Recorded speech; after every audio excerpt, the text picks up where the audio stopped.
आप सभी का स्वागत है मेरे YouTube channel national novel story पर। आप सभी को बता दूं कि ये कहानी काल्पनिक है, तो इसे गंभीरता से ना लें। तो चलिए कहानी को शुरू करते हैं। द बिलियनेयर बॉडीगार्ड एपिसोड 101 से 110 तक। एपिसोड 101। ईशान गिल की नज़रें रिया राय पर जमी थीं, लेकिन उस अजनबी आदमी को पास आते देख उसके दिल में किसी अनहोनी की घंटी बजने लगी।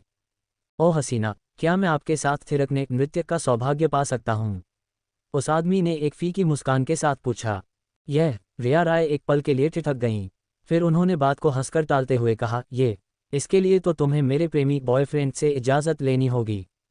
अच्छा, क्या ऐसी बात है? उस आदमी की मुस्कान अचानक भयानक हो गई। उसने अपने कोट के नीचे से इशारा करते हुए ईशान से कहा, जनाब, मुझे लगता है कि आप इतने छोटी सोच वाले नहीं होंगे, है ना? ससस। ईशान गिल सन रह गया। उस आदमी के कपड़ों के नीचे एक तमंचा पिस्तौल था, जिसका निशाना सीधा ईशान की तरफ था। जल्दबाजी करना मौत को दावत देने जैसा था, इसलिए ईशान बिना हिले डुले सोफे पर जमा रहा। रिया राय को आभास हो गया कि कुछ तो गड़बड़ है। ईशान की नज़र सामने रखी कांच की मेज कॉफ़ी टेबल पर पड़ी। उसने मुस्कुराते हुए कहा, मुझे लगता है कि नृत्य में कोई हर्ज नहीं होना चाहिए। बोलते ही ईशान ने बिजली की तेज़ी से अपना पैर मेज़ पर दे मारा। भारी क्रिस्टल मेज सीधे उस आदमी के पैर की हड्डी से जा टकराए। वह आदमी दर्द से बिलबिला उठा। उसने दांत पीसते हुए ट्रिगर दबा दिया। धायम धायम गोलियां चलीं, लेकिन निशाना चूक गया। ईशान ने पलक झपकते ही रिया राय को खींचकर जमीन पर गिरा दिया ताकि वे सुरक्षित रहें। घूमते हुए ईशान का दाहिना पैर हवा में लहराया और सीधे उस आदमी के जबड़े पर जा लगा। वह आदमी कटी हुई पतंग की तरह फर्श पर ढेर हो गया। रिया राय, जो डर के मारे कांप रही थीं, ने तुरंत पुलिस को फ़ोन मिलाया। कुछ ही पलों में पुलिस की गाड़ियों के सायरन गूंजने लगे और क्लब का शोरगुल सन्नाटे में बदल गया। पुलिस को किसने बुलाया? एसीपी अंजलि के नेतृत्व में पुलिस की एक टुकड़ी आंधी की तरह अंदर घुसी। एसीपी मैडम, मैंने फ़ोन किया था। रिया राय जल्दी से भीड़ को चीरते हुए आगे आईं। एसीपी अंजलि एक पल के लिए हैरान रह गईं।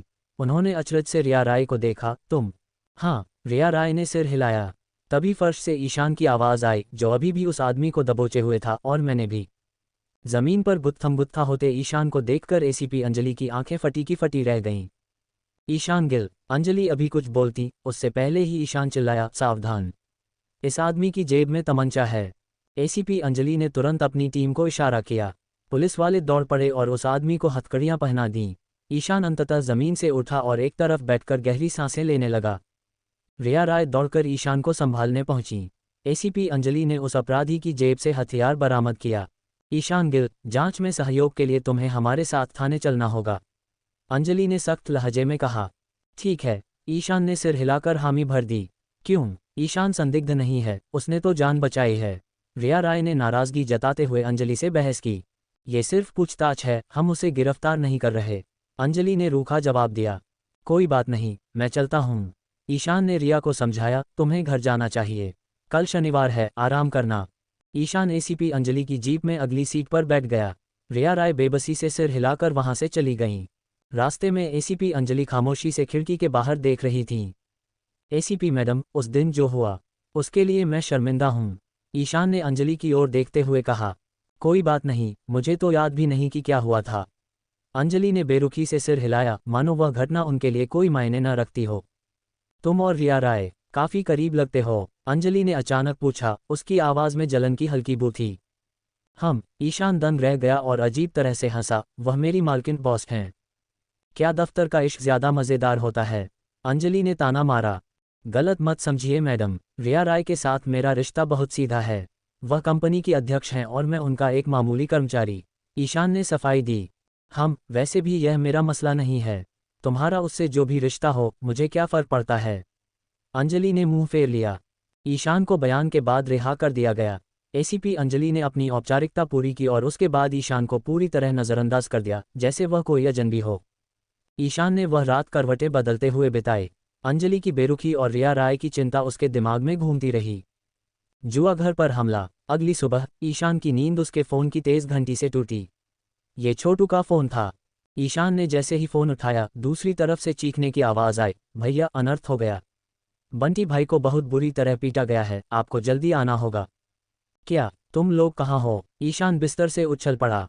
जुआ घर कैसीनो में बहुत सारे लोग आ धमके हैं, वे यहाँ तोड़ फोड़ कर रहे हैं और सबको मार रहे हैं, छोटू रोते हुए चिल्लाया। बिना एक शब्द और कहे ईशान ने कपड़े पहने और बाहर की ओर भागा। उसने अपनी छोटी ऑल्टो कार स्टार्ट की और उसे तूफानी रफ्तार में दौड़ा दिया। ईशान ने गुस्से में अपने दांत भींच लिए, उसका भाई बंटी मुसीबत में था। कुछ ही देर में उसकी कार विश्वविद्यालय क्षेत्र पहुंच गई। बाहर से सब कुछ सामान्य लग रहा था, बाजार में चहल पहल थी। लेकिन रॉयल दरबार के मुख्य द्वार पर दो हटे-कट्टे और खतरनाक दिखने वाले आदमी पहरा दे रहे थे। कार अभी पूरी तरह रुकी भी नहीं थी कि ईशान ने हैंड ब्रेक खींच दिया। टायरों की चींची आवाज के साथ सड़क पर काले निशान बन गए। तू क्या कर रहा है? यहाँ आना मना है। द्वार पर खड़े दोनों गुंडे ईशान पर चिल्लाए। मैं तो बस अंदर का नज़ारा देखना चाहता हूँ, ईशान ने एक ठंडी मुस्कान के साथ कहा। उन दोनों को अंदाजा भी नहीं था कि ईशान की उस मुस्कान के पीछे कितना तूफान छिपा है। जुबान से शब्द निकलने के साथ ही ईशान का हाथ हवा में लहराया। धड़ाम, उसकी लोहे जैसी मुट्ठी पड़ते ही एक आदमी पलक झपकते ही ढेर हो गया। दूसरा ये देखकर हक्का बक्का रह गया। लेकिन इससे पहले कि वह कुछ समझ पाता, ईशान का पैर हवा में घूमा और उसके सीने पर एक जोरदार लात पड़ी। स्वागत ऐसा था कि वह कई फीट दूर जा गिरा। एपिसोड 102। दरवाजे के बाहर कदम रखते ही ईशान के कानों में बंटी की दर्दनाक चीखें गूंज गईं, जिसने उसका दिल दहला दिया। ईशान आंधी की तरह अंदर घुसा। अंदर का नज़ारा भयानक था। लगभग 20 गुंडों का एक झुंड, जो लोहे की छड़ों, बेसबॉल के बल्लों और चाकुओं से लैस था, वहां तांडव मचा रहा था। बंटी के साथी जमीन पर अधमरे पड़े थे। बंटी को दो आदमियों ने कसकर जकड़ रखा था और एक विशालकाय गोरिल्ला जैसा दिखने वाला आदमी उस पर अपनी भारी भरकम मुट्ठियों की बरसात कर रहा था। कमीनों, ईशान गुस्से से दहाड़ा और भूखे शेर की तरह उन पर टूट पड़ा। ईशान भाई! ईशान को देखते ही जो साथी अभी भी हिलने डुलने की हालत में थे, उनमें जान आ गई। जमीन पर पड़े पड़े ही उनकी आंखों में उम्मीद की चमक आ गई। ईशान के आते ही 20 से अधिक गुंडे तुरंत उसका सामना करने के लिए मुड़े। ईशान का गुस्सा अब 7वें आसमान पर था। उसने हमेशा बंटी को अपने सगे छोटे भाई की तरह माना था। आज अपने भाई को इस हाल में देखकर उसकी आंखों में खून उतर आया था। खत्म कर दो इन्हें! ईशान ने जमीन से जोरदार धक्का लिया और हवा में उछलकर सीधे भीड़ में कूद गया। एक गुंडे ने लोहे की छड़ से ईशान पर हमला किया, लेकिन ईशान ने फुर्ती से वार बचाया और पलटकर एक भूसा उसके चेहरे पर जड़ दिया। ये प्रहार इतना जबरदस्त था कि उस गुंडे की नाक की हड्डी टूटने की आवाज़ साफ सुनाई दी। जैसे ही ईशान जमीन पर उतरा, उसने उस गिरते हुए गुंडे के हाथ से लोहे की छड़ छीन ली और गरजते हुए बोला, भाइयों, उठो और इन कुत्तों को मार भगाओ। ईशान की ललकार सुनकर घायल साथियों ने भी अपनी बची खुची हिम्मत जुटाई। जिसके हाथ में जो आया, कुर्सी, डंडा, बोतल, उसे लेकर वे फिर से लड़ाई में कूद पड़े। ईशान ने अकेले ही मोर्चा संभाल लिया। हाथ में लोहे की छड़ और आंखों में प्रतिशोध की आग लिए वह साक्षात युद्ध के देवता जैसा लग रहा था। तभी वह गोरिल्ला जैसा विशालकाय आदमी ईशान की ओर बढ़ा। उसकी मुट्ठियां दो बड़े हथौड़ों की तरह भिंची हुई थीं।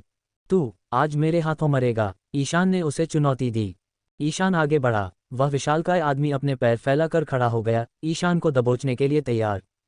जैसे ही ईशान 3 मीटर के दायरे में आया, वह अचानक जमीन पर फिसल गया। उसने अपनी गति का इस्तेमाल किया और बिजली की रफ्तार से उस ताकतवर आदमी की टांगों के बीच से निकल गया।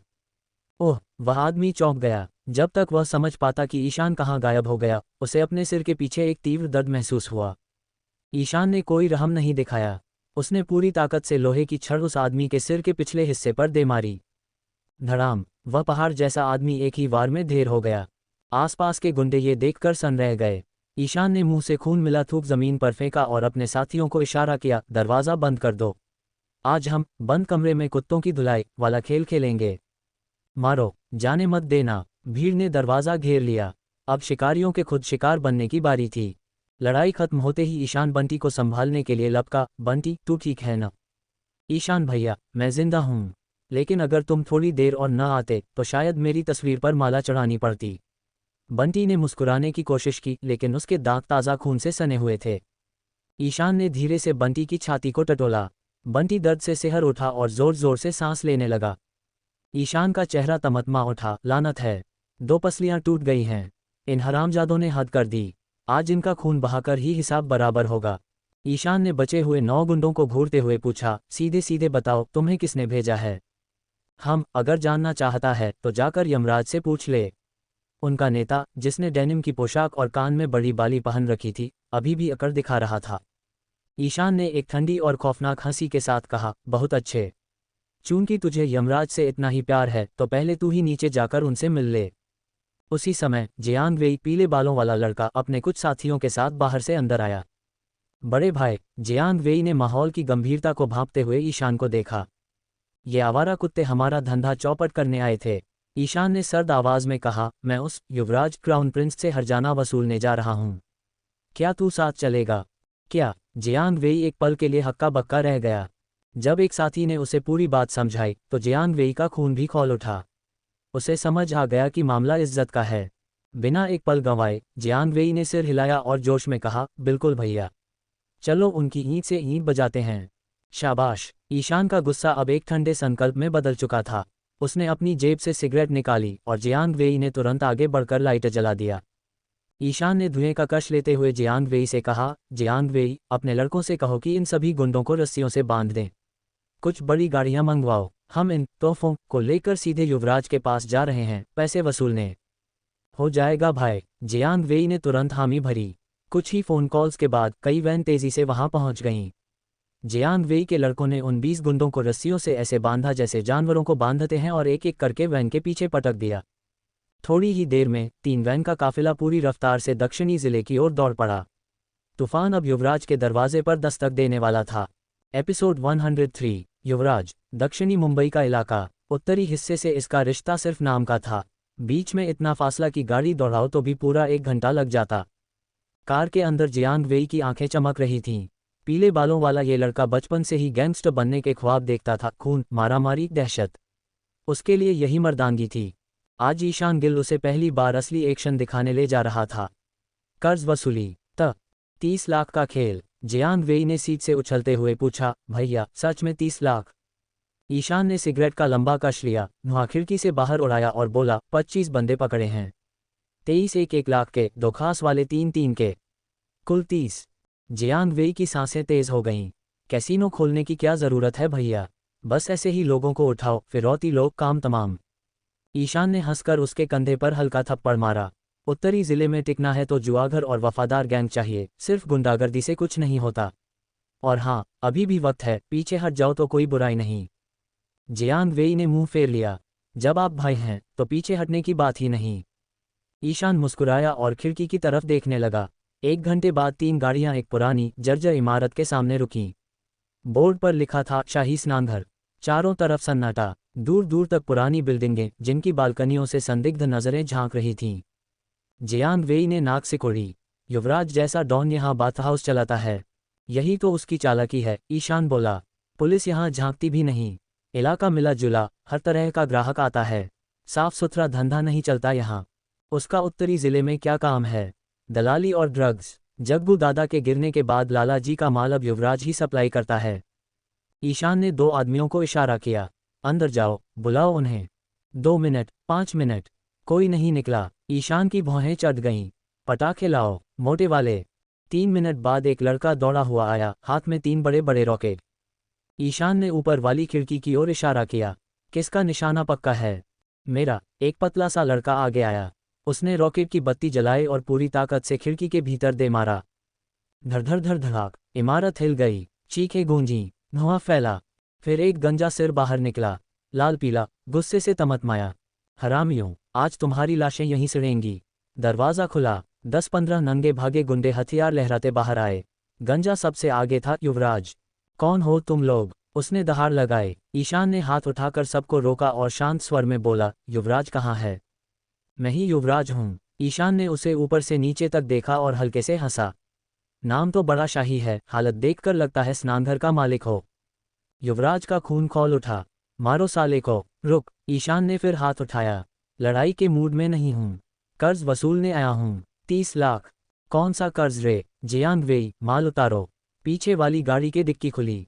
25 बंधे हुए आदमी बाहर निकाले गए, सूजे हुए चेहरे, कटे होंठ, टूटे नाक।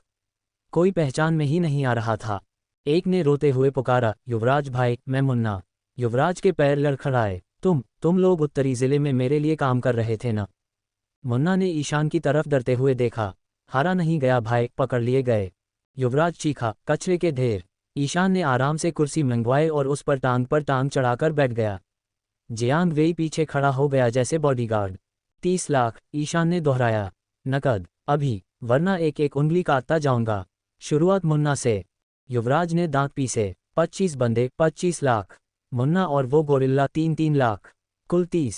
मैं गोल मटोल पसंद करता हूँ। युवराज की आंखें लाल हो गईं।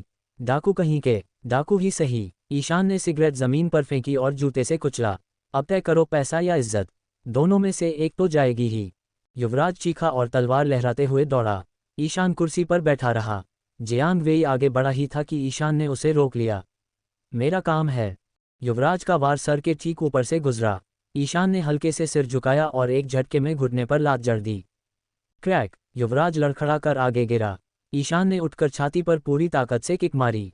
युवराज हवा में उड़ा और अपने ही आदमियों के ऊपर जा गिरा। मुंह से खून की उल्टी। वो फिर खड़ा हुआ, लंगड़ाता हुआ। साला, अच्छा खेलता है। अभी भी वक्त है, माफी मांग लो। तेरी माँ! युवराज ने फिर झपट्टा मारा।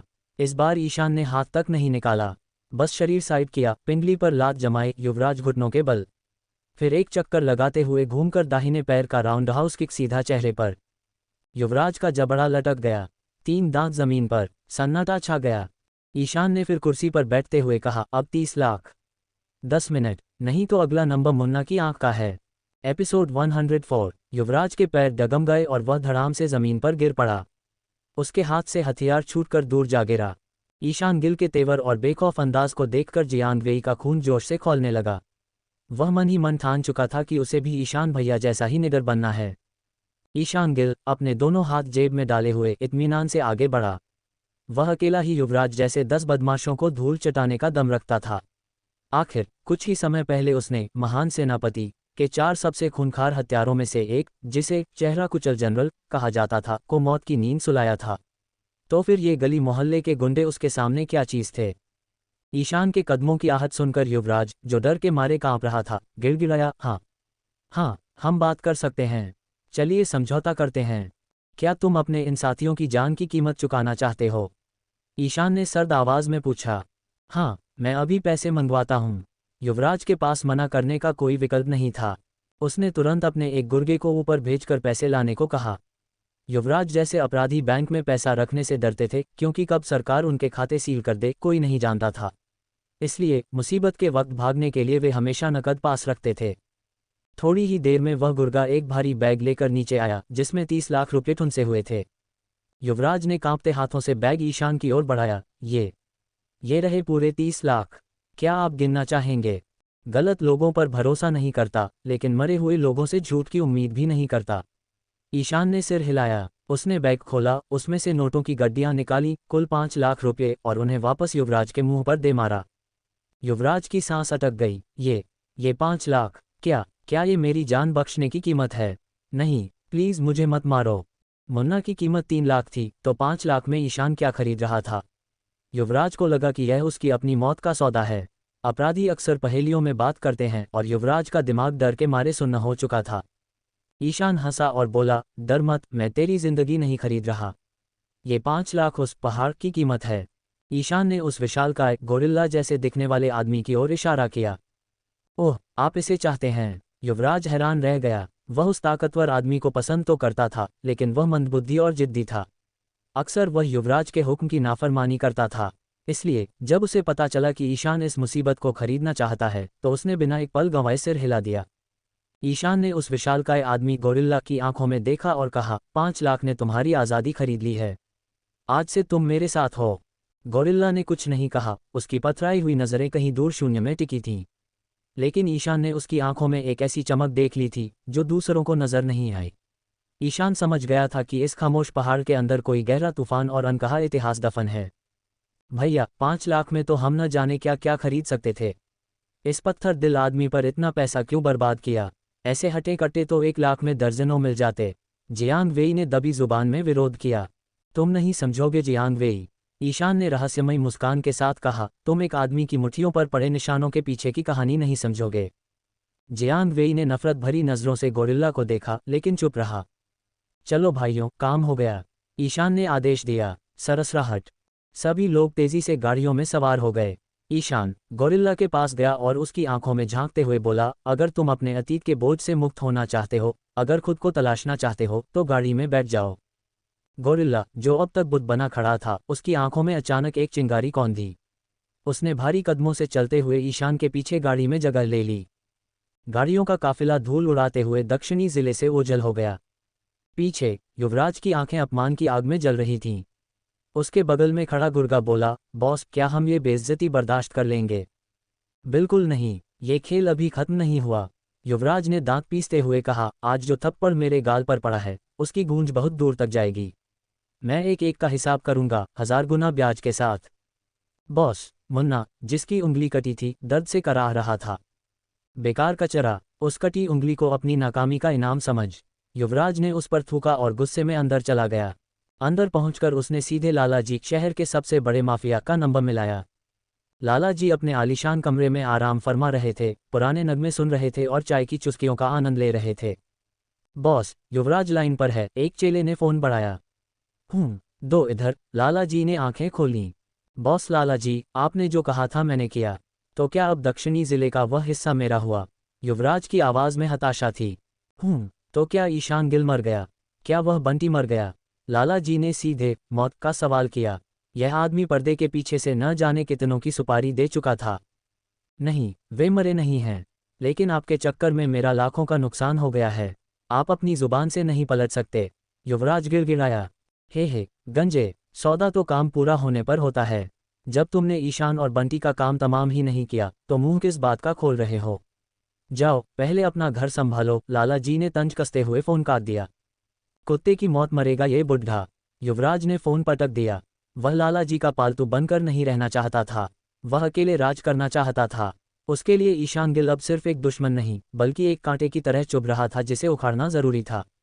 अस्पताल में नया गठबंधन। ईशान गिल अपने काफिले को लेकर विश्वविद्यालय क्षेत्र की ओर बढ़ा। उसने जियांग वेई और बाकी लोगों को जुआ घर कैसीनो का काम तेजी से निपटाने के लिए वही उतार दिया और खुद गोरिल्ला को लेकर अस्पताल की ओर निकल पड़ा। जब वे अस्पताल पहुंचे तो बंटी का इलाज हो चुका था। उसकी 2 टूटी पसलियों पर पट्टी बंधी थी और बाकी घावों पर दवा लग चुकी थी। वह खतरे से बाहर था। ईशान ने राहत की सांस ली और गोरिल्ला के साथ बंटी के कमरे की ओर बढ़ा। कमरे के अंदर बंटी अपने साथियों के सामने डींगे हाँक रहा था। अरे, तुम लोगों ने देखा नहीं? जब उसने मुझे मारा तो मैंने भी उसकी टांग पकड़ ली थी। मैं तो बस अकेला पड़ गया था वरना। बंटी अपनी हार को भी जीत की तरह सुना रहा था। बंटी, लगता है मुझे थोड़ी देर से आना चाहिए था ताकि तुम्हारी पूरी कहानी सुन पाता। ईशान की आवाज़ गूंजी और कमरे में सन्नाटा छा गया। बंटी के साथी तुरंत सम्मान में खड़े हो गए। ईशान भैया। भैया, आप आ गए। बंटी मुस्कुराया, लेकिन तभी उसकी नज़र ईशान के पीछे खड़े विशालकाय साय पर पड़ी। वह कांप उठा, उसकी आंखों में खून उतर आया। वही गोरिल्ला जिसने उसे बुरी तरह पीटा था। बंटी के साथी हमला करने के लिए आगे लपके, लेकिन ईशान की कड़कती आवाज़ ने उन्हें वहीं रोक दिया। रुक जाओ, खबरदार अगर किसी ने उस पर हाथ उठाया। आज से ये हमारे परिवार का हिस्सा है। क्या? सब के सब हक्के बक्के रह गए। भैया, आप होश में तो हैं? बंटी ने अविश्वास से पूछा। मैंने इस आदमी को 5 लाख में खरीदा है। ईशान ने एक सुकून भरी मुस्कान के साथ कहा, मेरा यकीन करो, आने वाले कल में ये हमारी सबसे बड़ी ढाल बनेगा। मैं चाहता हूं कि तुम सब पुरानी रंजिशें भूलकर इसे भाई की तरह अपनाओ। यह। बंटी ने होंठ चबाए। उसने ईशान की आंखों में देखा और फिर धीरे से अपना हाथ गोरिल्ला की ओर बढ़ाया। मेरा नाम बंटी है। जो हुआ उसे भूल जाओ। आज से हम भाई हैं। गोरिल्ला हैरान था। जिस आदमी को उसने कुछ ही घंटे पहले अधमरा किया था वह उससे दोस्ती का हाथ बढ़ा रहा था। उसने ईशान की ओर देखा। ईशान ने आंखों से सहमति दी। गोरिल्ला ने बंटी का हाथ थाम लिया। मेरा नाम काला कालू है। दोनों के हाथ मिले और एक नया गठबंधन बन गया। चलो, अब सब गिले शिकवे खत्म। ईशान ने माहौल को हल्का करते हुए कहा, बंटी, अपना ख्याल रखना। मैंने तुम्हारे और बाकी सभी के इलाज का पूरा बिल भर दिया है। और हाँ, यह कोई खैरात नहीं है, ये युवराज की तरफ से दिया गया हर्जाना है। ज़्यादा नहीं, बस 20 लाख से थोड़ा ऊपर। सस। बंटी और उसके साथियों की आंखें फटी की फटी रह गईं। हर्जाना? 20 लाख से ज़्यादा? ये तो पागलपन था। उन जैसे लड़कों के लिए ये रकम किसी सपने से कम नहीं थी। बंटी ने हकलाते हुए पूछा, भैया, आप मजाक तो नहीं कर रहे? मेरा कमज़ोर दिल ये सब बर्दाश्त नहीं कर पाएगा। अरे पागल, तू 20 लाख में ही घबरा गया। आगे क्या होगा? जब हमारा जुआ घर अड्डा चलेगा तो 20 लाख क्या, 2 करोड़, यहाँ तक कि 20 करोड़ भी हमारे कदमों में होंगे। ईशान ने उन्हें एक ऐसा सपना दिखाया जो उनकी सोच से भी बड़ा था। गरीबी में पले बड़े इन लड़कों के लिए ईशान के शब्द किसी जादू से कम नहीं थे। ईशान भैया, अरे वाह, अगर ऐसा है तो हमें डरने की क्या ज़रूरत। जब पैसा पास है तो हम अपना इलाका बढ़ाएंगे। सिर्फ युवराज नहीं, उस लाला जी की भी ईंट से ईंट बजा देंगे। बंटी ने जोश में आकर अपनी छाती ठोंकनी चाही, लेकिन टूटी पसली के दर्द ने उसे कराहने पर मजबूर कर दिया। हाँ, पहले ठीक हो जा शेर, फिर दुनिया जीतेंगे, ईशान ने हंसते हुए कहा। बंटी को आराम करने की सलाह देकर ईशान और काला कमरे से बाहर निकल आए। जुआ घर की तैयारी और आज की जीत ने ईशान के अंदर एक सोई हुई भूख जगा दी थी, एक ताकतवर साम्राज्य बनाने की भूख। वह जानता था कि अगर उसे जिंदा रहना है और महान सेनापति जैसे दुश्मनों का सामना करना है तो उसे अपनी खुद की सेना खड़ी करनी होगी। ईशान का दिमाग अब भविष्य की योजनाओं के ताने बाने बुन रहा था। ये तो बस शुरुआत थी। एपिसोड 105। ईशान गिल चौंक गया। उसने काला गोरिल्ला की ओर देखा और पूछा, हम? क्या बात है, मुझसे कुछ पूछना है क्या? हाँ, काला ने सिर हिलाया और कहा, चलो कहीं बैठकर बात करते हैं। ठीक है, ईशान गिल ने हामी भर दी। वह जानता था कि काला जैसा खामोश व्यक्ति जब बोलता है तो उसके पास जरूर कोई गहरी कहानी होती है। वे एक शांत रेस्तरां में जा बैठे। 2 व्यंजन और एक ठंडी बोतल मंगवाई गई। ईशान गिल ने मुस्कुराते हुए कहा, काला भाई, तुम्हारे दिल में जरूर कोई बोझ है ना? हाँ, काला का अंदाज सख्त और गंभीर था। ईशान ने मुस्कुराते हुए काला का गिलास भरा, पहले गला तर कर लो, आज गर्मी बहुत है। दोनों ने एक ही सांस में ठंडी बोतल खाली कर दी। अब बताओ, तुम मुझसे क्या कहना चाहते हो? ईशान गिल ने सीधे मुद्दे की बात की। मैं तुम्हें बताना चाहता हूं कि मेरा साथ तुम्हारे लिए सिर्फ कुछ समय का है। काला की पैनी निगाहें ईशान गिल को भेद रही थीं। मैंने युवराज का साथ इसलिए दिया क्योंकि उसने एक बार मेरी जान बचाई थी। मुझे अपराध की दुनिया अंडरवर्ल्ड पसंद नहीं है, नहीं मुझे ये पसंद है कि दूसरों के पीछे चलकर बेकसूर लोगों को नुकसान पहुंचाया जाए। लेकिन इतने लंबे समय तक युवराज के साथ रहने के बाद क्या तुम दावे से कह सकते हो कि तुमने कभी अपनी अंतरात्मा के खिलाफ कोई काम नहीं किया? ईशान गिल ने काला की आंखों में आंखें डालकर पूछा। सही कहा, काला ने सिर हिलाया। उसके साथ इतने काम किए, लेकिन मैंने कभी अपना दिल उन कामों में नहीं लगाया, ठीक आज की तरह। अगर मैंने दिल से लड़ाई की होती तो शायद तुम मेरे सामने टिक नहीं पाते। ये भी सच है। ईशान गिल ने सिर हिलाया और फिर मुस्कुराया, जब तुम मेरे साथ रहना ही नहीं चाहते तो फिर मेरे पीछे क्यों आ रहे हो? पहली बात, मैंने देखा कि तुम युवराज से अलग हो। काला ने ईशान गिल को गौर से देखा। तुम वो इंसान हो जो अपने छोटे भाइयों के लिए अपनी जान दांव पर लगा सकता है। दूसरी बात, तुमने मुझे आज़ाद कराने के लिए 5 लाख रुपए खर्च किए। और सबसे अहम बात, मैं जानना चाहता हूं कि तुमने मुझे पहचाना कैसे? ईशान गिल हंसा। तुम्हारी मुट्ठियों ने तुम्हारा राज खोल दिया। एक साधारण आदमी की मुट्ठियों पर इतनी सख्त गांठें नहीं होती। इसके अलावा तुम्हारी मौजूदगी में मुझे एक खतरे का एहसास हुआ। मेरा अंदाज़ा है तुम एक मुक्केबाज बॉक्सर रह चुके हो। खट, काला के हाथ में पकड़ा गिलास चकनाचूर हो गया। उसकी निगाहें अचानक तेज हो गईं। ईशान गिल ने बिना किसी घबराहट के मुस्कुराते हुए कहा, चिंता मत करो, ये राज मेरे सीने में दफन रहेगा। बेहतर होगा कि तुम मुझे अपने पालतू जानवर की तरह रखने की कोशिश मत करना। काला ने चेतावनी भरे लहजे में कहा। अरे भाई, मैं वैसा आदमी नहीं हूं। जब तुम्हारा मन करे तुम जा सकते हो, मैं तुम्हें बिल्कुल नहीं रोकूंगा। ईशान गिल ने अपना गिलास उठाया, एक ही घूंट में खत्म किया, मेज पर 200 रुपये रखे और जाने के लिए खड़ा हो गया। काला ईशान को जाते हुए देखता रहा। उसकी आंखों में एक अजीब सी उलझन थी। दोपहर की धूप और एक अप्रत्याशित मेहमान। दोपहर को आराम करने के लिए घर लौटते समय धूप इतनी तेज थी कि ईशान गिल के लिए आंखें खुली रखना भी मुश्किल हो रहा था। जैसे ही वह अपनी सोसाइटी के गेट पर पहुंचा, उसने देखा कि रिया राय की काली फरारी अंदर खड़ी है। ईशान गिल दंग रह गया। ये लड़की यहाँ क्या कर रही है? क्या उसे दिन में रूप बदलने की जरूरत नहीं पड़ती? ईशान की नज़र में दिन वाली रिया राय एक ऐसा गुलाब थी जिसे सिर्फ दूर से देखा जा सकता है, जबकि रात वाली रिया एक नाजुक कली की तरह थी। उसे समझ नहीं आ रहा था कि आज वह किस रिया से मिलने वाला है, दिन वाली या रात वाली। हिचकिचाते हुए वह अपनी कार से बाहर निकला। तभी फरारी का दरवाज़ा एक पंछी के पंख की तरह ऊपर उठा और रिया राय बाहर निकलीं। उन्होंने एक साधारण लेकिन बेहद खूबसूरत पोशाक पहन रखी थी और आंखों पर धूप का चश्मा था। ईशान गिल, रिया ने धीमे स्वर में पुकारा। जी। ईशान गिल जड़ हो गया। उसे समझ नहीं आया कि वह एक कर्मचारी की तरह जवाब दे या एक प्रेमी की तरह। रिया राय उसकी हालत देखकर हंस पड़ी। वह छाता लिए उसकी ओर बढ़ी। मिस रिया, आप यहाँ कैसे? ईशान ने हड़बड़ाकर पूछा। ओह, मैं आज बंगला नंबर 1 के बारे में कुछ ज़रूरी बात करने आई हूँ। रिया राय ईशान की ओर बढ़ती रहीं। तो फिर चलिए ऊपर चलकर बात करते हैं। ईशान ने जल्दी से रास्ता दिखाया। ईशान के घर में दाखिल होते ही रिया राय ने चारों ओर देखा। उन्हें वह दिन याद आ गया जब ईशान ने उन्हें पूरी तरह से पहचान लिया था। शर्म से उनका चेहरा लाल हो गया। वह अंदर जाकर सोफे पर बैठ गईं। घर का एस बड़ी ई बंद था, इसलिए थोड़ी उमस थी। ईशान ने कमरे में आते ही आदत के अनुसार अपनी शर्ट उतार दी। उसकी पीठ और पेट पर बने गहरे जख्मों के निशान साफ दिखाई दे रहे थे। उन निशानों ने तुरंत रिया राय का ध्यान खींच लिया। ईशान ने फ्रिज से ठंडे पानी की बोतल निकाली और मुस्कुराते हुए कहा, माफ़ करना, यहाँ इसके अलावा और कुछ नहीं है। लोगी? ज़रूर, रिया ने सिर हिलाया। तो मिस रिया, असली वजह क्या है आपके आने की? ईशान ने पूछा। मैं तुम्हारे प्रस्ताव पर चर्चा करने आई हूँ। मैंने उसकी जांच कर ली है। रिया ने अपना चश्मा उतारा और ईशान को गंभीरता से देखा।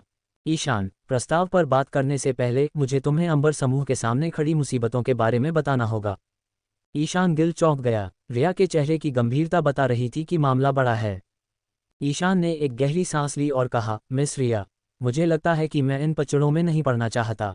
ईशान भी गंभीर था। उसकी अपनी दुनिया थी जहां से उसे कभी भी भागना पड़ सकता था। वह और ज्यादा उलझना नहीं चाहता था। रिया राय चौंकी। क्यों नहीं? कुछ चीज़ें ऐसी हैं जिनमें मैं चाहकर भी मदद नहीं कर सकता। ईशान ने इनकार में सिर हिलाया। लेकिन अगर तुम कोशिश ही नहीं करोगे तो पता कैसे चलेगा? रिया ने जोर दिया। मिस रिया, आपकी अपनी मुश्किलें हैं, मेरी अपनी। मैंने आपको प्रस्ताव दे दिया है। पैसा आपका, मेहनत हमारी। बाकी सब आप खुद संभालिए। मुझे इसमें क्यों घसीट रही हैं? ईशान ने झुंझलाकर पूछा। मैं अब बिल्कुल अकेली हूँ। मुझे नहीं पता कि किसकी तरफ देखूं। रिया की आंखों में अचानक आंसू भर आए।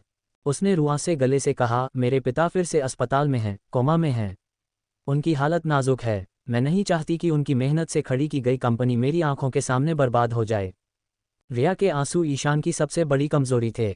उसका पत्थर दिल पिघल गया। क्या आप प्लीज़ रोना बंद करेंगी? ईशान घबरा गया। उसने जल्दी से टिश्यू पेपर निकाला और रिया को थमाया।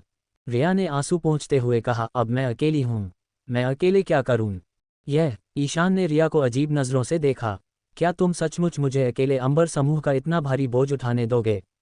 रिया ने अपनी बड़ी बड़ी मासूम आंखों से ईशान की ओर देखा। और वैसे भी तुम अभी भी मेरे बॉयफ्रेंड हो ना? ओह! ईशान गिल का दिमाग चकरा गया।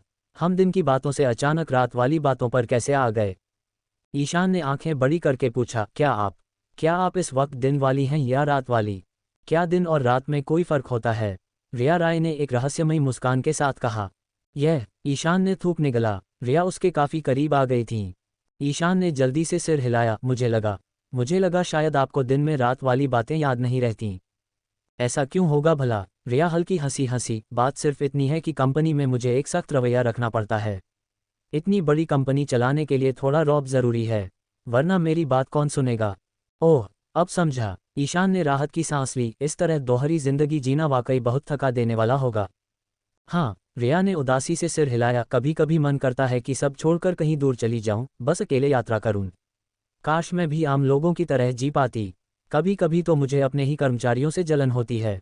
शायद हर किसी की अपनी किस्मत होती है। ईशान ने सांत्वना देते हुए कहा, कुछ लोग आपसे जलते हैं लेकिन वे आपके संघर्ष को नहीं देखते। आप दूसरों से जलती हैं क्योंकि आप उनकी मजबूरियों को नहीं जानती। एपिसोड 106। ऐसा लग रहा था जैसे वे घंटों बातें कर सकते थे। ईशान गिल के सामने अपना दिल हल्का करने के बाद रिया राय को अचानक एक अजीब सा सुकून महसूस हुआ। खुशी के मारे वह अपने जज्बातों को रोक नहीं पाई। ईशान गिल, मुझे अभी महसूस हुआ कि तुम एक डॉक्टर से भी बेहतर हो। अगर ऐसा है तो फिर मेरी फीस कहाँ है? ईशान गिल ने मजाक में अपना हाथ आगे बढ़ा दिया। रिया राय ने एक चंचल मुस्कान दी और हल्का सा उसका हाथ झटकने की कोशिश की, लेकिन ईशान ने उनकी नाजुक कलाई थाम ली। रिया ने धीरे से, लगभग कानाफूसी करते हुए पूछा, ईशान, तो क्या तुम अंबर समूह के सामने आने वाली कठिनाइयों को सुलझाने में मेरी मदद करने का वादा करते हो? ठीक है, मैं वादा करता हूँ। ईशान ने गंभीरता से सिर हिलाया। उसने महसूस किया कि उसके कंधों पर अचानक एक पहाड़ जैसा भार आ गया है। रिया राय अंदर से बहुत खुश थी। उनका चेहरा खिली हुई धूप की तरह चमक रहा था। फिर उन्होंने ईशान गिल को अंबर समूह की असली स्थिति समझाई। ईशान को मामला समझ में आ गया। स्थिति बाहर से दिखने वाली चमक दमक के बिल्कुल विपरीत थी। दुनिया के लिए अंबर समूह एक सफल साम्राज्य था, लेकिन उसकी नींव खोखली हो रही थी। एक गलत फैसले के कारण अंबर समूह ने उत्तरी जिले में एक जमीन की बोली में 1000 करोड़ रुपए से ज्यादा झोंक दिए थे। यही वह फैसला था जिसने कंपनी की कमर तोड़ दी थी। वह जमीन कई सालों से वीरान पड़ी थी। उसे रॉयल टावर प्रोजेक्ट के साथ ही खरीदा गया था। कंपनी का सारा पैसा रॉयल टावर बनाने में लग गया, जो अब बनकर तैयार था और जिसकी बिक्री भी अच्छी हो रही थी। लेकिन समस्या ये थी कि इन बिक्रियों से आने वाला पैसा अभी भी उत्तरी जिले की उस बंजर जमीन को विकसित करने के लिए नाकाफी था। कानून की तलवार लटक रही थी। अगर कागजों में तय समय के बाद 2 साल के भीतर जमीन का विकास नहीं हुआ तो सरकार उस पर दोबारा कब्जा कर लेगी। और वह समय अब सिर पर खड़ा था। जो जमीन कभी मुंबई की सबसे कीमती भूमि राजा मानी जाती थी, अब गले की हड्डी बन गई थी। अंबर समूह ने मदद के लिए कई दरवाजे खटखटाए, लेकिन लगभग सभी ने पल्ला झाड़ लिया। पर्दे के पीछे से कोई न कोई खेल जरूर खेल रहा है। ईशान ने ऐसे कहा जैसे उसे सब पता हो। बिल्कुल, रिया ने एक ठंडी मुस्कान के साथ कहा। अगर लाला जी यान बुअर नहीं तो और कौन? लाला जी? ईशान हैरान रह गया। हाँ, रिया ने सिर हिलाया। उस वक्त कई कंपनियां उस जमीन के पीछे थीं और लाला जी उनमें से एक थे। असल में उस जमीन की कीमत 300 करोड़ से ज्यादा नहीं थी, लेकिन बोली में कीमत 1000 करोड़ के पार पहुंचा दी गई। यह एक सोची समझी साजिश थी और मेरे पिता इसमें फंस गए। इसी सदमे ने उन्हें बीमार कर दिया। ठीक है, हम उत्तरी जिले की उस जमीन के लिए मेरी योजना पर काम करेंगे, ईशान ने पक्के इरादे से कहा। लेकिन मुझे बोर्ड की मंजूरी लेनी होगी, रिया ने कहा। ईशान, तुम परसों मेरे साथ बोर्ड मीटिंग में क्यों नहीं चलते? क्या? ईशान की आंखें फटी की फटी रह गईं। मजाक है क्या? एक मामूली सेल्स मैनेजर कब से बोर्ड मीटिंग में बैठने लगा? लेकिन रिया राय की जिद के आगे ईशान को हार माननी पड़ी।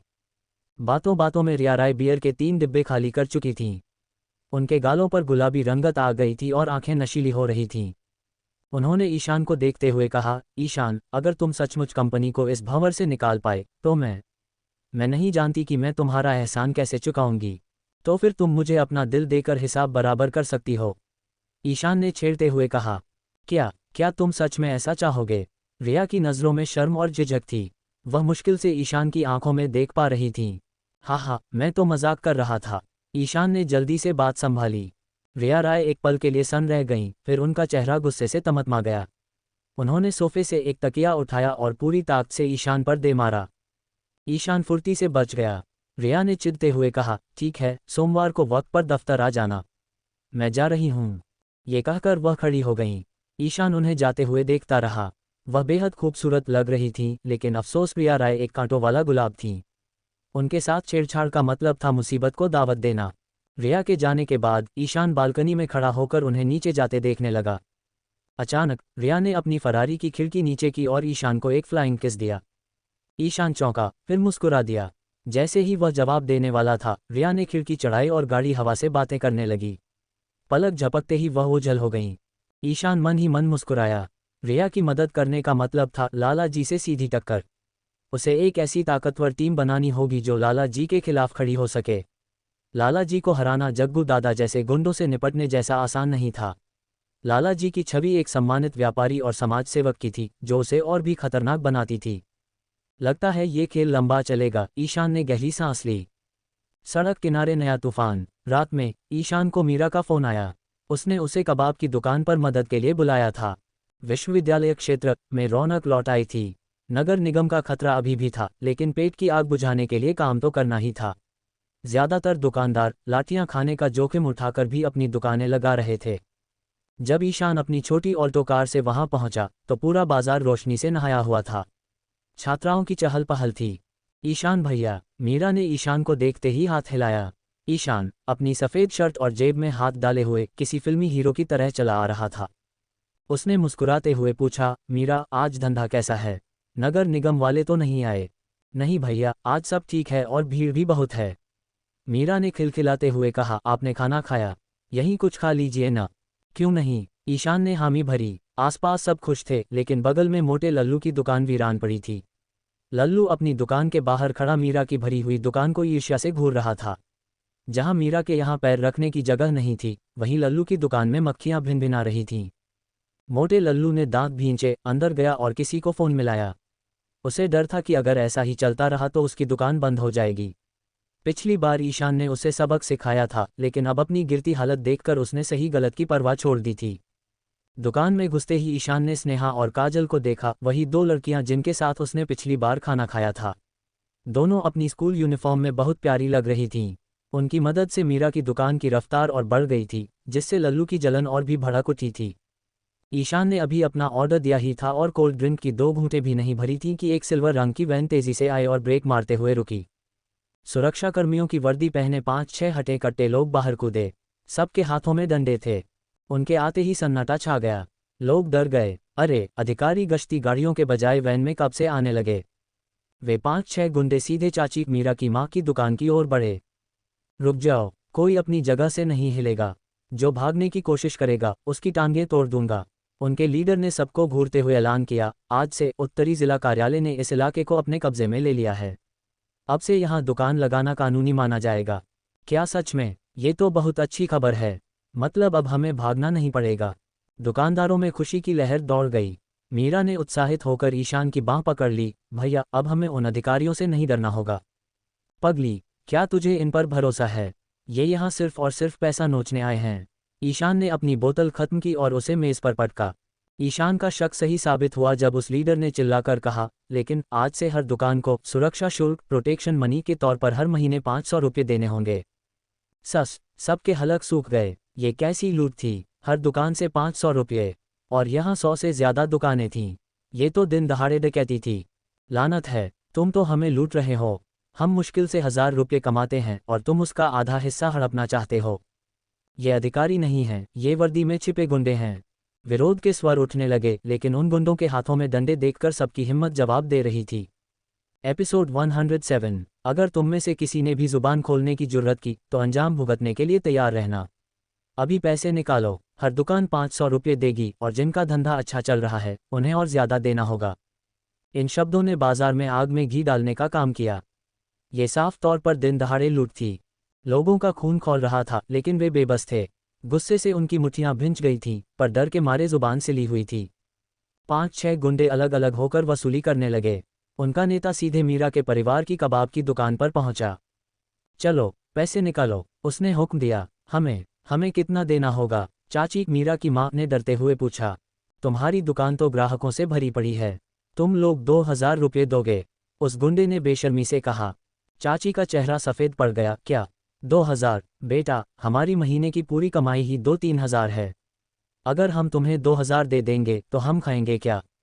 तो क्या हुआ, ज़्यादा मेहनत करो, देर रात तक दुकान खोलो और 4000 कमाओ, तब तो दे सकोगी ना। नेता ने घमंड से अपनी महंगी सिगरेट का धुआं उड़ाते हुए हंसकर कहा। तभी ईशान गिल अपनी जगह से खड़ा हुआ। उसके बाएं हाथ में पानी की बोतल थी। वह इत्मीनान से उस नेता के पास गया और मुस्कुराते हुए पूछा, क्या तुम श्रीवास्तव को जानते हो? हम, टीम लीडर श्रीवास्तव। अरे, वो तो हमारे बॉस हैं। नेता चौंक गया। तुम उन्हें कैसे जानते हो? बिल्कुल जानता हूँ। ईशान ने सिर हिलाया और एक खतरनाक मुस्कान के साथ कहा, कुछ ही देर पहले मैंने उसे इतना मारा था कि वह जमीन पर रेंगते हुए अपने टूटे दांत ढूंढ रहा था। मुझे शक है कि उसे अपने दांत मिले भी होंगे या नहीं। अरे, तो तुम वही हो? उस गुंडे की आंखें फटी की फटी रह गईं। हैरान मत हो। ईशान ने फुर्ती से अपना हाथ बढ़ाया और उस गुंडे के मुंह से जलती हुई सिगरेट छीन ली। उसने खुद एक कश लिया और धुआं छोड़ते हुए कहा, सिगरेट तो महंगी पीते हो, लेकिन जरा बताओ, क्या तुम्हारा ईमान इतना सस्ता है कि उसे बेच खाया? बोलते ही ईशान ने वह जलती हुई सिगरेट सीधे उस गुंडे की आंख के पास कर दी। हिस! भीड़ ने डर के मारे सांस रोक ली। किसी को उम्मीद नहीं थी कि ईशान ऐसा कुछ करेगा। गुंडे ने घबराकर अपनी आंखें ढक लीं और चीखने लगा, बचाओ मेरी आंख! ये तो बस एक छोटा सा ट्रेलर है। ईशान ने अपने बाएं हाथ में पकड़ी बोतल उठाई। खट! एक तेज आवाज आई और उस गुंडे के सिर पर बोतल टूट गई। पानी और खून एक साथ उसके चेहरे पर बहने लगे। स्नेहा और काजल का चेहरा पीला पड़ गया। ईशान एक सरकारी अधिकारी को मार रहा था। अगर उस पर सरकारी काम में बाधा का केस लग गया तो बहुत बड़ी मुसीबत हो जाएगी। हे भगवान, ये लड़का फिर से किसी अधिकारी को पीट रहा है। कौन है ये जिगर वाला? आसपास के दुकानदार, जो ईशान के कारनामों से वाकिफ थे, उसे पहचान गए और अचरज से चिल्लाने लगे। बाकी के 5 गुंडों ने तुरंत ईशान को घेर लिया। साले, क्या तुझे अपनी जान प्यारी नहीं है? अबे हटो! जब तुम्हारा बॉस श्रीवास्तव मुझसे तमीज से बात करने की हिम्मत नहीं करता तो तुम जैसे सड़कछाप गुंडों की क्या औकात? ईशान दहाड़ा। भाइयों, मारो इसे! गुंडों ने हमला बोल दिया। पहला गुंडा अपना डंडा लेकर पूरी ताकत से ईशान पर झपटा। ईशान का गुस्सा 7वें आसमान पर था। उसने पास ही जल रही भट्टी से एक लाल सुलगता हुआ कोयला उठाया और सीधे उस हमलावर पर फेंक दिया।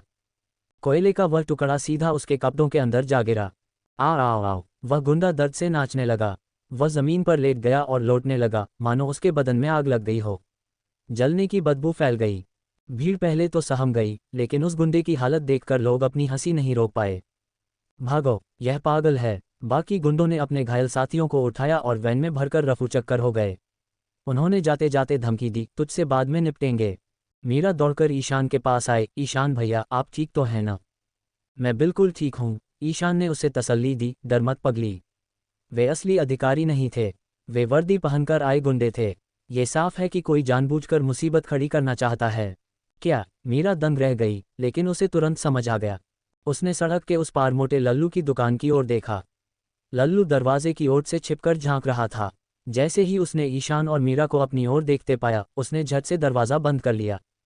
ईशान ने मीरा के सिर पर हाथ फेरा। चिंता मत कर, आज भैया इस समस्या को जड़ से खत्म कर देगा। नहीं भैया, मीरा ने ईशान का हाथ पकड़ लिया। प्लीज़ मत जाए, अगर कोई पुलिस केस हो गया तो। मुझ पर भरोसा रख, मैं जानता हूँ कि मैं क्या कर रहा हूँ। ईशान ने मीरा की नाक खींची और एक प्यारी सी मुस्कान देकर लल्लू की दुकान की ओर बढ़ गया। मोटे लल्लू का इलाज। मोटे लल्लू की दुकान वीरान पड़ी थी। लल्लू अंदर दुबका बैठा था, बाहर आने की हिम्मत नहीं जुटा पा रहा था। ईशान दरवाजे पर पहुंचा और एक जोरदार लात मारी। दरवाज़ा हिलकर रह गया। कौन है? मैं पुलिस को बुला लूंगा, लल्लू अंदर से चिल्लाया। मैं आज यहाँ दो चीज़ों के लिए आया हूँ। ईशान ने अंदर कदम रखा। लल्लू पसीने से तरबतर था। ईशान को शांत देखकर उसे लगा कि शायद आज पिटाई नहीं होगी। क्या चाहिए? लल्लू ने हकलाते हुए पूछा। पहली चीज़, तुम्हारी धुलाई, ईशान ने कहा और लल्लू के पेट में एक लात जमा दी। लल्लू का भारी भरकम शरीर धड़ाम से जमीन पर गिरा। ईशान ने बिना वक्त गंवाए उस पर मुक्कों की बरसात कर दी।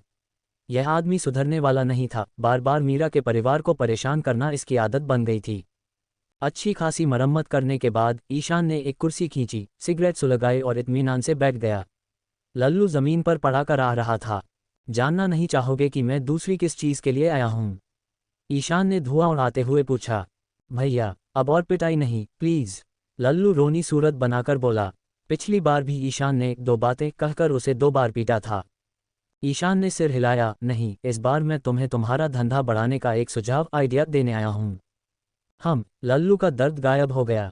वह तुरंत लुढ़कता हुआ उठा और ईशान के लिए चाय लेकर आया। भैया, क्या आप सच कह रहे हैं? मैं जो कहता हूँ वो करता हूँ, ईशान ने गंभीरता से कहा। बताए ना भैया, लल्लू की आंखों में लालच चमकने लगा। तुम्हें पता है कि मीरा की दुकान इतनी क्यों चलती है? ईशान ने पूछा। क्योंकि उनका माल ताज़ा होता है और पुराना नाम है, लोग आदत से वहां जाते हैं, लल्लू ने अपना रटा रटाया जवाब दिया। गलत, बिल्कुल गलत, ईशान ने मेज़ पर हाथ मारा। मीरा के कबाब का स्वाद तो तुम्हारे ग्राहकों को पता भी नहीं है। तो क्या वो लोग कबाब में कोई नशा मिलाते हैं? लल्लू ने आंखें फाड़कर पूछा। चटाक, ईशान ने लल्लू के सिर पर एक चपत रसीद की। अबे बेवकूफ़, थोड़ा दिमाग लगा। मीरा की दुकान इसलिए चलती है क्योंकि वहाँ एक खूबसूरत लड़की खड़ी होकर ग्राहकों को बुलाती है, समझे? लल्लू मुंह खोले देखता रह गया। सीधा सा उदाहरण देता हूँ, अगर तुम ग्राहक हो तो तुम कहाँ जाओगे? जहाँ मीरा जैसी प्यारी और मासूम लड़की खड़ी हो, या जहाँ तुम्हारी दुकान की तरह कोई बदसूरत और दुखी चेहरा खड़ा हो? ईशान ने कड़वा सच बयां किया। लल्लू ने पलकें झपकाईं। अचानक उसके दिमाग की बत्ती जल उठी। भैया का मतलब है? बिल्कुल सही, ईशान मुस्कुराया। तो कल मैं खुद मीरा की दुकान के सामने खड़ा हो जाऊंगा और अपनी डरावनी शक्ल से उनके सारे ग्राहकों को भगाकर अपनी दुकान पर ले आऊंगा। लल्लू ने उत्साह में अपनी ही बेइज्जती करते हुए कहा। फिर तो हमारे यहाँ ग्राहकों की लाइन लग जाएगी। ईशान ने अपना माथा पीट लिया। यह आदमी सुधरने से रहा। एपिसोड 108। ईशान गिल ने अपनी बियर थूक दी। उसका शरीर अकड़ गया और वह लगभग जमीन पर गिरते गिरते बचा। ईशान ने अपना सिर पीट लिया। हे भगवान, क्या सचमुच दुनिया में इतने बड़े बेवकूफ़ भी होते हैं? उसने सोचा था कि लल्लू को समझ आ गया होगा, लेकिन यह आदमी तो हद पार कर गया। मोटे लल्लू, तुम बेवकूफ़ हो या दिमाग घर छोड़कर आए हो? ईशान ने गुस्से में मेज पर जोरदार मुक्का मारा। वह चिल्लाया। अबे, मेरी बात ध्यान से सुन। कल से तुम मुंबई विश्वविद्यालय से कुछ खूबसूरत लड़कियों को काम पर रखोगे। और हाँ, उन्हें हर महीने बदलते रहना। तुम्हारे ग्राहक एक ही चेहरे से बोर हो जाते हैं। अगर तुम नई सुंदरियां लाओगे तो मैं स्टाम्प पेपर पर लिख कर दे सकता हूं कि तुम्हारी दुकान में ग्राहकों की बाढ़ आ जाएगी। वाह भैया, ये तो कमाल का आइडिया है। मेरे दिमाग में ये पहले क्यों नहीं आया? लल्लू की आंखें चमक उठीं। अब वह न केवल पैसा कमा सकता था, बल्कि सुंदर लड़कियों के साथ मौज मस्ती भी कर सकता था। ये सोचते ही लल्लू के मुंह में पानी आ गया। ईशान ने अपना हाथ आगे बढ़ाया और उंगलियों से पैसे का इशारा किया। लल्लू ने ये देखा और छत की ओर देखने लगा, मानो उसे कुछ पता ही न हो। ईशान ने हल्की मुस्कान के साथ कहा। लल्लू, इतना शानदार आइडिया दिया है, उसकी फीस तो बनती है न? 20,000 रुपये। और बेहतर होगा कि जल्दी निकालो, वरना मैं 1 महीने के अंदर तुम्हारी दुकान हमेशा के लिए बंद करवाने का कोई ना कोई जुगाड़ कर लूँगा। ये धमकी काम कर गई। लल्लू ने रोनी सूरत बनाकर 20,000 रुपये निकाले और ईशान को दे दिए। इसके बाद उसने बड़ी इज्जत से झुककर ईशान को विदा किया। ईशान हाथ में 20,000 रुपये पकड़े मुस्कुराता हुआ मीरा के पास पहुंचा, जो बेसब्री से उसका इंतजार कर रही थी। मीरा की नज़र बार बार लल्लू की दुकान की ओर जा रही थी। जैसे ही उसने ईशान को सही सलामत बाहर आते देखा, वह दौड़कर उसके पास पहुंची। ईशान भैया, आप ठीक तो हैं ना? मैं बिल्कुल चंगा हूँ। और देख, लल्लू ने मुझे चाय पानी के लिए 20,000 रुपये भी दिए हैं। ईशान ने हंसते हुए पैसे मीरा की ओर बढ़ा दिए। रख ले, ये तो मेरे यहाँ के खाने का छोटा सा बिल समझ ले। क्या? नहीं, मैं यह नहीं ले सकती। मीरा ने मना करना चाहा। मीरा, अगर तूने ये पैसे नहीं लिए तो इसका मतलब है कि तुझे भैया का यहाँ आना पसंद नहीं है, ईशान ने भावुक होकर कहा। ठीक है, मैं रख लेती हूँ। मीरा ने हार मान ली। वह नहीं चाहती थी कि ईशान भैया यहाँ आना बंद कर दें। और वैसे भी ये पैसा उस कंजूस लल्लू का था, इसे छोड़ना तो बेवकूफ़ी होगी। 20,000 रुपये पाकर ईशान को भी थोड़ी राहत मिली। वह इत्मीनान से कबाब का आनंद लेने लगा। रात के 11 बज चुके थे। चाची ने दुकान बढ़ाना शुरू कर दिया था।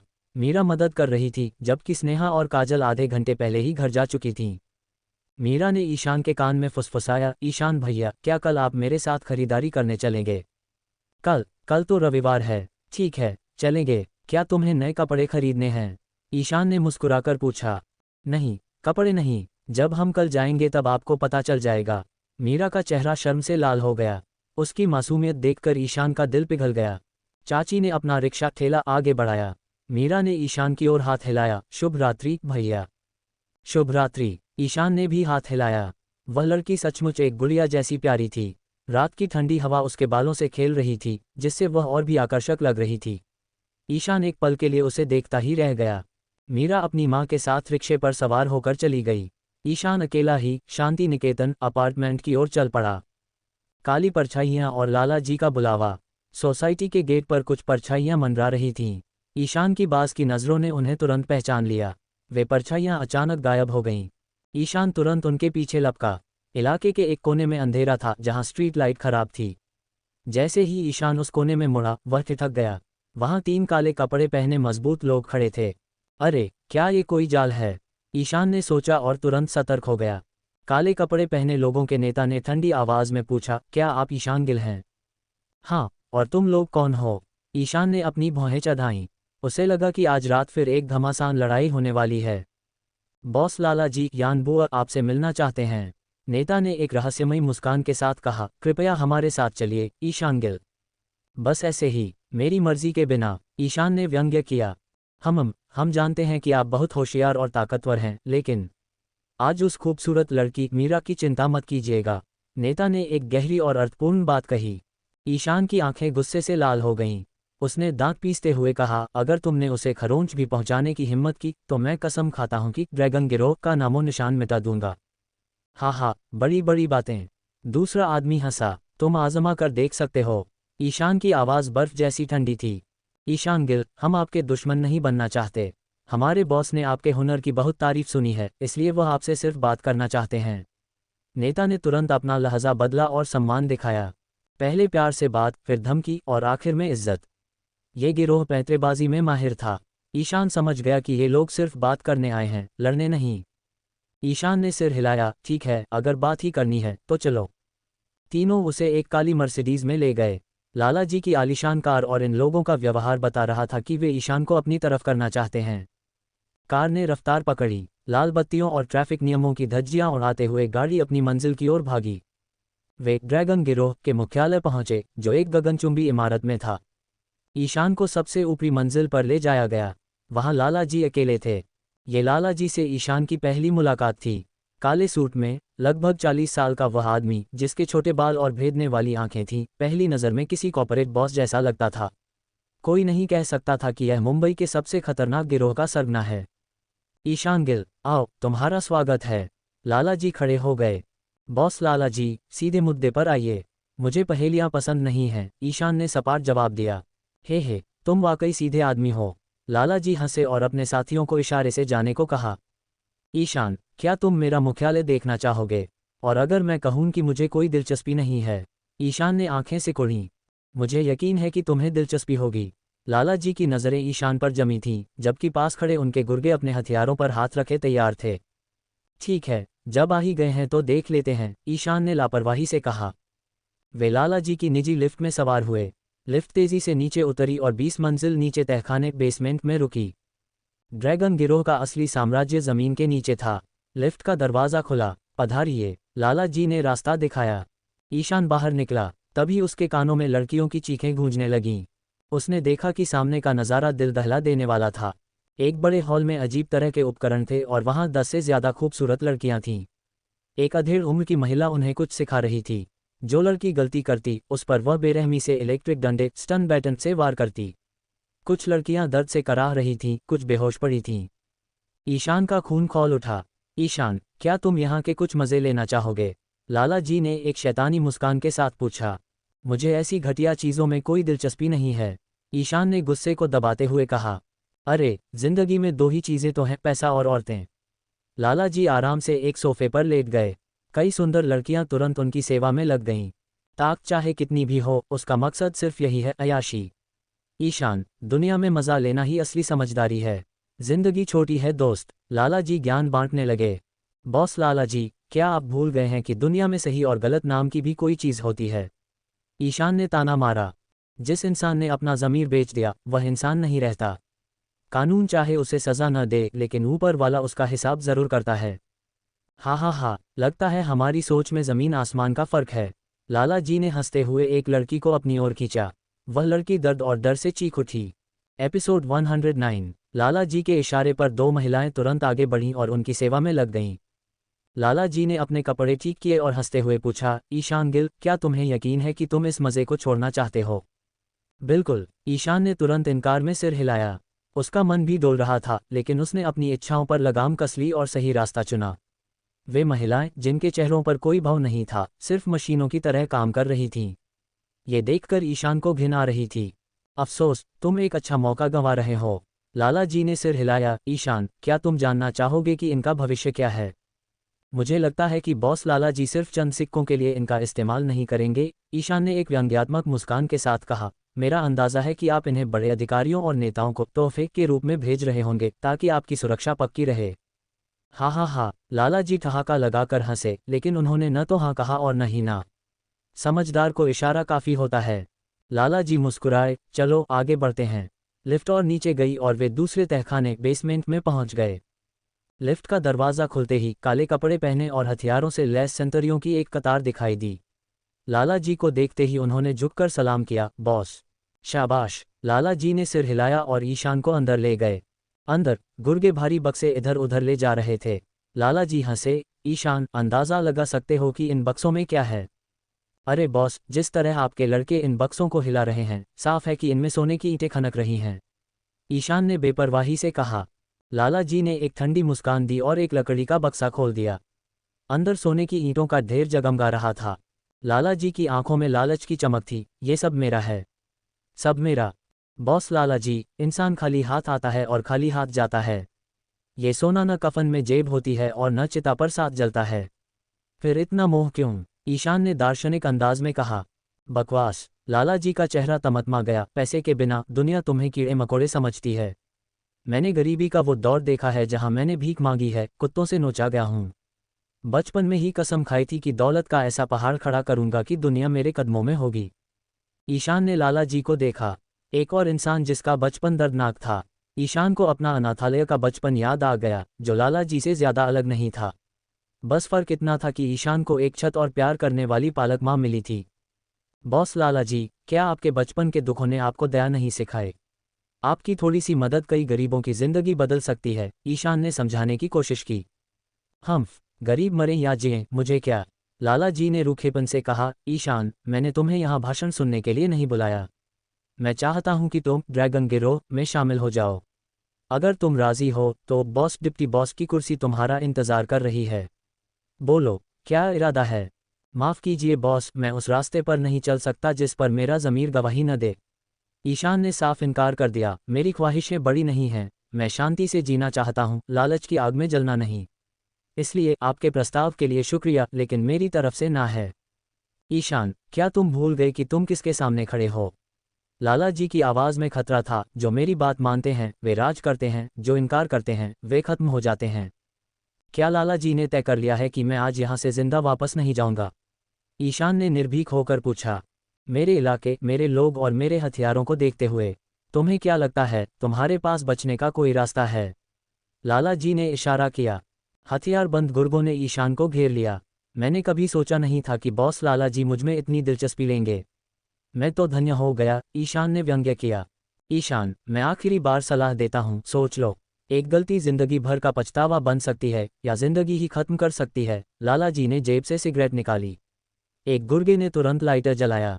मुझे ज़बरदस्ती पसंद नहीं है बॉस लाला जी, और मुझे मजबूर करना सेहत के लिए हानिकारक हो सकता है। ईशान हंसा। हम्फ, पकड़ो इसे, लाला जी ने हुक्म दिया। कई हटे कट्टे गुंडे हथियारों के साथ ईशान पर टूट पड़े। लाला जी ने ठान लिया था या तो ईशान झुकेगा या टूटेगा। ईशान ने एक गहरी सांस छोड़ी। इस बार उसने इंतजार नहीं किया। वह बिजली की तेजी से आगे बढ़ा। उसने एक गुंडे की गर्दन पकड़ी और एक जोरदार लात मारी। वह आदमी हवा में उछला और पीछे से आ रहे दूसरे हमलावर को भी ले गिरा। लाला जी की आंखें सिकुड़ गईं। ईशान की फुर्ती और ताकत देखकर उनका उसे मारने का इरादा और पक्का हो गया। 1 मिनट से भी कम समय में ईशान ने कई हथियारबंद गुंडों को धूल चटा दी। बॉस लाला जी, अगली बार थोड़े बेहतर खिलाड़ी भेजिएगा, ईशान ने धूल झाड़ते हुए कहा। ईशान, क्या तुम्हें लगता है कि मैं तुम्हें खत्म करने की हिम्मत नहीं जुटा पाऊंगा? लाला जी ने घूरते हुए कहा। हे लाला जी, मुझे यकीन है कि तुम में इतनी हिम्मत नहीं है। ईशान पलक झपकते ही लाला जी के पास पहुंच गया। इससे पहले कि कोई कुछ समझ पाता, ईशान ने लाला जी के होठों से उनकी महंगी सिगरेट छीन ली। ईशान ने एक गहरा कश लिया। हम बढ़िया माल है। बड़े लोग, बड़ी पसंद। सस, लाला जी सन रह गए। उन्हें पता था ईशान तेज है, लेकिन इतना खतरनाक होगा इसका अंदाजा नहीं था। ईशान, तुमने हद पार कर दी है, लाला जी चिल्लाए। लड़कों, ढूंढ डालो इसे। अचानक मशीन गन लिए हुए गुर्गे आगे आए और ईशान को घेर लिया। काली नालें सीधे ईशान की छाती पर तनी थीं। ईशान ने एक ठंडी मुस्कान दी। लाला जी, क्या आपको लगता है कि ये खिलौने मुझे डरा पाएंगे? ईशान, होशियारी की भी हद होती है। मशीन गनों के सामने कोई हीरो नहीं बनता, लाला जी ने ताना मारा। लाला जी, बुरा मत मानना, लेकिन तुम्हारे आदमी अनाड़ी हैं। लाओ, मैं दिखाता हूं कि बंदूक कैसे पकड़ी जाती है। कहते ही ईशान ने एक गुर्गे के हाथ से मशीन गन छीन ली। वह इतना तेज था कि किसी को संभलने का मौका नहीं मिला। पलक झपकते ही ईशान ने बंदूक को खोला, उसके पुर्जे अलग किए और अगली ही पलक में उसे वापस जोड़ दिया। उसने निशाना साधा, सीधे लाला जी के माथे पर। बढ़िया मशीन गन है, लेकिन चलाने वाले काया हैं। जिसने हथियार की इज्जत करना नहीं सीखा, वो गोली क्या चलाएगा? ईशान ने बंदूक वापस गुर्गे की ओर फेंक दी। अच्छा लाला जी, अब मैं चलता हूँ। मेरा मूड खराब मत करो। और हाँ, अपने नशीले कारोबार को समेट लो, पुलिस की नज़र तुम पर है। आज मेरी बात नहीं मानोगे तो जेल की हवा खाओगे। ईशान लिफ्ट में चढ़ गया और हाथ हिलाते हुए विदा ली। पकड़ो उसे, गुर्गे दौड़े, लेकिन लाला जी ने उन्हें रोक दिया। रहने दो, जाने दो उसे। और हाँ, लिफ्ट का दरवाज़ा बंद होते होते ईशान चिल्लाया, अपने लड़कों से कहो कि बंदूकें चेक कर लें। बिना गोली के बंदूक सिर्फ लोहे का टुकड़ा होती है। लिफ्ट बंद होते ही लाला जी ने अपने आदमियों की ओर देखा। उन्होंने जांच की तो पाया कि कईयों ने गोलियां ही लोड नहीं की थीं, तो कईयों ने सेफ्टी लॉक नहीं हटाया था। बेवकूफ़ों, लाला जी दहाड़े, इतनी ट्रेनिंग के बाद भी ये हाल है। लानत है तुम पर। माफ़ कर दीजिए बॉस। गुर्गे सिर झुकाकर खड़े रहे। दिलचस्प आदमी है यह ईशान। लाला जी ने एक नई सिगरेट सुलगाई। बहुत दिलचस्प। ईशान जब बाहर निकला तो सुबह की पौ फट रही थी। दरवाजे पर खड़े गार्ड को इशारा मिला और उसने गेट खोल दिया। ईशान बेफिक्री से बाहर निकला, एक टैक्सी रोकी और शांति निकेतन अपार्टमेंट की ओर चल पड़ा। समुद्र किनारे वाली सड़क से गुजरते वक्त नज़ारा बेहद खूबसूरत था, लेकिन ईशान के दिमाग में आने वाले तूफान की आहट गूंज रही थी। एपिसोड 110। अभी सुबह की पहली किरण फूटी ही थी कि मीरा का फ़ोन आ गया। वह मासूम लड़की सारी रात सो नहीं पाई थी। ईशान भैया के साथ खरीदारी पर जाने का ख्याल ही उसे इतना रोमांचित कर रहा था कि नींद आंखों से कोसों दूर थी।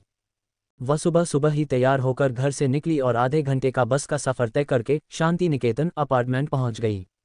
अपार्टमेंट पहुंचकर वह सीधे ऊपर नहीं गई।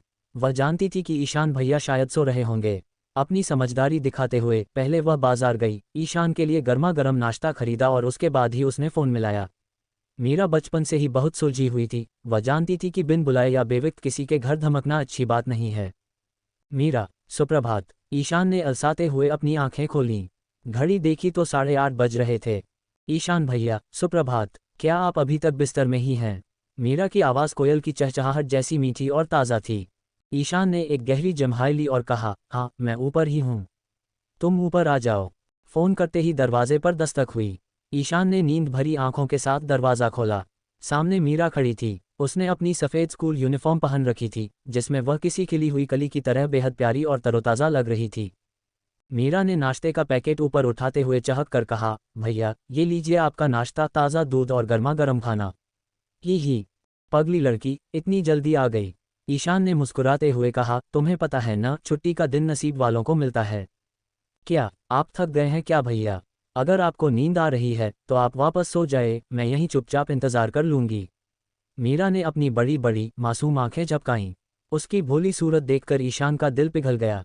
ईशान तुरंत सोफे से खड़ा हो गया। अरे नहीं, कोई बात नहीं। चूंकि मैंने तुमसे वादा किया था, इसलिए आज का पूरा दिन मैं तुम्हारे नाम करता हूँ। सच्ची? ये तो बहुत बढ़िया है। मीरा खुशी से उछल पड़ी। उसने अपनी भावनाओं को रोक न सकी और जल्दी से अपने गुलाबी होंठों से ईशान के गाल को छू लिया। अगले ही पल उसे अपनी हरकत का एहसास हुआ और वह शर्म से लाल होकर कमरे की ओर भाग गई। ईशान अपने गाल पर उस स्पर्श को महसूस करता रह गया और उसके होठों पर एक मुस्कान तैर गई। पुरानी कार और बाजार की सैर। जल्दी से नहाने के बाद ईशान ने नाश्ता किया और मीरा को लेकर बाहर निकल पड़ा।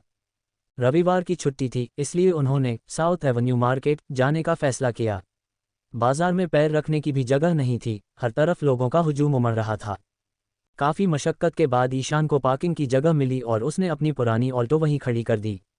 ऐसा नहीं था कि ईशान के पास स्पोर्ट्स कार या BMW चलाने की हैसियत नहीं थी, असल समस्या ये थी कि वह महंगी गाड़ियां बहुत ज़्यादा ध्यान खींचती थीं। अगर वह स्पोर्ट्स कार लेकर निकलता तो उसकी छिपी हुई पहचान उजागर होने का खतरा था। इसलिए जब से उसने आखिरी बार वह लाल रंग की फरारी चलाई थी, तब से उसने तय कर लिया था कि वह अपनी मेहनत की कमाई से खरीदी हुई इस पुरानी ऑल्टो से ही काम चलाएगा। तो मीरा, आज तुम्हारा क्या खरीदने का इरादा है? ईशान ने उत्सुकता से पूछा। कल जब उसने पूछा था तो मीरा ने इसे राज रखा था। मुझे अंदर के कपड़े खरीदने हैं। मीरा का चेहरा टमाटर जैसा लाल हो गया। काफ़ी हिचकिचाने के बाद आखिरकार उसने सच बोल ही दिया। ईशान के तो होश उड़ गए। उसने हैरानी से पूछा, क्या? लेकिन तुमने पिछली बार ही तो खरीदे थे ना? नहीं, पिछली बार तो सिर्फ ऊपर पहनने वाले कपड़े थे। मीरा ने नज़रें झुका लीं। ओह अच्छा, मेरी गलती है, मुझे समझ नहीं आया था। ईशान ने बेबसी से अपना सिर हिलाया। उसे अचानक एहसास हुआ कि मीरा अब वह छोटी बच्ची नहीं रही। वह बड़ी हो रही थी, बेहद सुंदर और आकर्षक। ईशान ने उसे गौर से देखा और उसकी नज़रों की तपिश महसूस करके मीरा का चेहरा और भी लाल हो गया। शॉपिंग और धड़कनें। उन्हें कपड़ों की एक बड़ी दुकान मिली और वे अंदर चले गए। एक सेल्सगर्ल उनकी मदद के लिए आगे आए, लेकिन मीरा ने उसे विनम्रता से मना कर दिया। इस बार वह खुद कपड़े चुनना चाहती थी, या यूं कहें कि वह दरअसल ईशान की राय जानना चाहती थी, ये देखने के लिए कि ईशान को क्या पसंद आएगा। भैया, पिछली बार जब मैंने कपड़े लिए थे तब आपने बहुत अच्छी सलाह दी थी, और वो वाकई बहुत आरामदायक भी थे। मीरा ने ईशान की बांह पकड़ते हुए कहा, इसलिए इस बार भी मैं आपको अपनी मदद के लिए साथ लाई हूँ। भैया, आपको कोई दिक्कत तो नहीं है ना? अरे ठीक है। ईशान अजीब सी हंसी हंसा। पर मीरा, क्या तुम्हें सचमुच लगता है कि मैं इन सब चीज़ों का एक्सपर्ट हूँ? बस एक बार कोशिश तो कीजिए। मीरा उसे अलमारियों की कतारों के बीच ले गई, जहां हर रंग और डिज़ाइन के कपड़े सजे थे। मीरा ने कुछ जोड़े उठाए और झिझकते हुए पूछा, भैया, क्या ये ठीक रहेंगे? ईशान की हालत खराब थी। उसने बस सिर हिला दिया। हाँ, मुझे लगता है कि ये अच्छे हैं। तो फिर क्या हमें इन्हें ले लेना चाहिए? मीरा ने जल्दी से पूछा। हाँ, ले लो, सारे खरीद लो। ईशान ने जल्दी से मामला रफा दफा करना चाहा। मीरा खुशी खुशी ईशान को कैश काउंटर के पास ले गई। ईशान ने भुगतान किया और वे दुकान से बाहर आ गए। बाहर निकलते ही मीरा ने ईशान के कान के पास झुककर शर्माते हुए बहुत धीमे स्वर में कहा, भैया, जब हम घर वापस जाएंगे तो मैं ये आपको पहनकर दिखाऊंगी, ठीक है? सस। ईशान के हलक में सांस अटक गई। उसकी आंखें फटी की फटी रह गईं और दिल की धड़कनें तेज हो गईं। उसे अचानक बहुत गर्मी लगने लगी। मीरा, जिसका चेहरा अब शर्म से पूरी तरह लाल हो चुका था, ने ईशान का हाथ खींचा और तेजी से आगे बढ़ गई। सड़क पर साथ चलते हुए वे बिल्कुल एक प्यारे जोड़े की तरह लग रहे थे। माहौल को हल्का करने के लिए मीरा ईशान को खींचकर खाओ गली की ओर ले गई। साउथ एवेन्यू की यह गली मुंबई शहर की जान थी। यहाँ की पुरानी दुकानों और खाने की खुशबू का कोई जवाब नहीं था। मुंबई वालों के लिए तरह तरह के स्वादिष्ट व्यंजन ही असली खुशी का जरिया थे।